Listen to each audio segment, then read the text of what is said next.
Kelas 1 Makassar menangkap satu keluarga warga negara asing yang terdiri dari suami, istri, dan anak di Jalan Veteran Makassar. Ketiga warga negara asing ini melanggar izin tinggal dan menjual barang perlengkapan rumah tangga.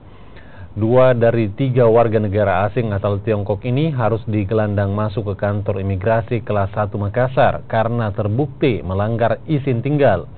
Selain itu, warga negara asing ini juga berjualan barang rumah tangga yang mengatasnamakan salah satu perusahaan yang setelah diselidiki kantor dan perusahaan tersebut fiktif. Yu Wigo, Xin Yiping, dan anaknya Xing Yeseying ini merupakan satu keluarga yang telah masuk ke Indonesia sejak tanggal 22 September lalu.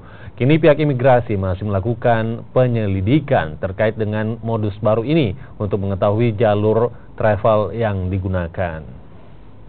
Terhadap kedua orang ini, ketiga orang yang termasuk anaknya, mereka itu memang mempunyai izin tinggal dan pada saat dilakukan pemeriksaan mereka itu bisa menunjukkan identitas mereka.